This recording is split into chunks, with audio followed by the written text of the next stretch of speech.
सचिन पायलट को जब केरल का प्रभारी बनाया गया तो कई लोगों ने इसे चुनौती माना था। केरल में लेफ्ट की सरकार है और वहां का कैडर बहुत मजबूत है, लेकिन पायलट ने चुपचाप ग्राउंड पर काम किया। राहुल गांधी की पुथु युग यात्रा के समापन पर जो 5 गारंटियों का ऐलान हुआ, उसमें पायलट की छाप साफ दिखाई देती है। वीडियो और फोटो में राहुल गांधी का पायलट के कंधे पर हाथ रखना, उनके साथ लंबी चर्चा करना और मंच पर उन्हें खास तवज्जो देना, ये सब इत्तेफाक नहीं है। ये राहुल गांधी का पायलट की स्ट्रेटेजी पर भरोसे की मोहर है। पायलट ने राजस्थान, छत्तीसगढ़ और हिमाचल के अनुभवों को निचोड़कर केरल के लिए 5 गारंटी का फॉर्मूला तैयार किया। राहुल गांधी ने जो ऐलान किए हैं वो सीधे तौर पर आम आदमी की जेब और घर से जुड़े हैं। पहला, सरकारी बसों में मुफ्त यात्रा महिलाओं के लिए। दूसरा, छात्राओं के लिए कॉलेज जाने वाली लड़कियों को हर महीने 1000 रुपए की मदद। बुजुर्गों के लिए सामाजिक कल्याण पेंशन को बढ़ाकर सीधे 3000 रुपए करना।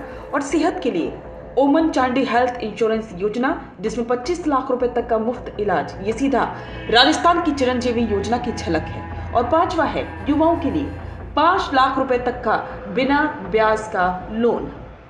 पायलट कहती है कि केरल में युवा और महिला ही सत्ता की चाबी है, और इसीलिए राहुल गांधी ने वही कहलाया जो सीधा दिल पर चोट करे। सोशल मीडिया पर जो वीडियो वायरल हो रहे हैं उनमें राहुल गांधी काफी रिलैक्स और खुश दिखाई दिए। राजनीतिक गलियारों में चर्चा है कि राहुल गांधी को अब एक ऐसा स्ट्रेटेजिस्ट मिल गया है जो न सिर्फ युवा है बल्कि जिसकी जनता के बीच गजब की अपील है। सचिन पायलट ने जिस तरह से केरल के स्थानीय नेताओं और राहुल गांधी के बीच एक सेतु का काम किया, उसने कांग्रेस के भीतर के आपसी झगड़ों को भी शांत कर दिया।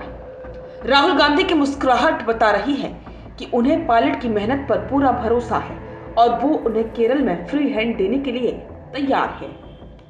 लेकिन क्या ये राय इतनी आसान है? केरल की राजनीति राजस्थान या कर्नाटक की जैसी नहीं है। यहाँ मतदाता बहुत जागरूक है।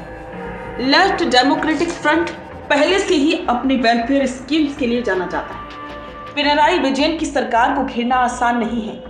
पायलट की चुनौती यह है कि वो इन घोषणाओं को सिर्फ चुनावी जुमला न लगने दे। उन्होंने बुजुर्गों के लिए अलग विभाग बनाने की वो बात कही है। वो केरल की एजिंग पॉपुलेशन यानी कि बुजुर्ग होती आबादी को साधने का मास्टर स्ट्रोक है। पायलट की रणनीति है कम बोलो, ज्यादा डिलीवर करो। केरल में पायलट की कामयाबी सिर्फ एक राज्य की जीत नहीं होगी, बल्कि ये कांग्रेस के भीतर उनके बढ़ते कद का प्रमाण होगी। अगर केरल में ये 5 गारंटी वाला मॉडल काम कर गया तो सचिन पायलट कांग्रेस के सबसे बड़े संकट मोचक और चुनावी मैनेजर बनकर उभरेंगे। राहुल गांधी के साथ उनकी ये जुगलबंदी संकेत दे रही है कि आने वाले समय में राष्ट्रीय राजनीति में पायलट की भूमिका और भी बड़ी होने वाली है। राहुल गांधी का जोश और पायलट का होश, क्या ये जोड़ी केरल में लेफ्ट के किले को ढहा पाएगी? क्या ये 5 गारंटियां केरल की जनता का दिल जीत पाएंगी? और सबसे बड़ा सवाल, क्या राहुल गांधी अब पायलट को ही कांग्रेस का असली गेम चेंजर मान चुके हैं? कमेंट में अपनी राय जरूर दें और बने रहें द फैक्ट इंडिया के साथ। रुकिए और जरा ध्यान से सुनिए। क्या आप हमारी इन खबरों से अपने व्यापार को भी बढ़ाना चाहते हैं? तो आप भी खबरों के दौरान इस तरह के एलिमेंट्स पर अपना विज्ञापन दे सकते हैं, या फिर ऐसे खबर के 1 मिनट बाद अपना पूरा विज्ञापन डलवाएं, जो कि 8 लाख से ज्यादा सब्सक्राइबर्स और फॉलोअर्स वाले द फैक्ट इंडिया चैनल्स और पेजेस से राजस्थान के कोने कोने में पहुंचेगा, और इससे आपका व्यापार, ब्रांड सब कुछ बढ़ेगा।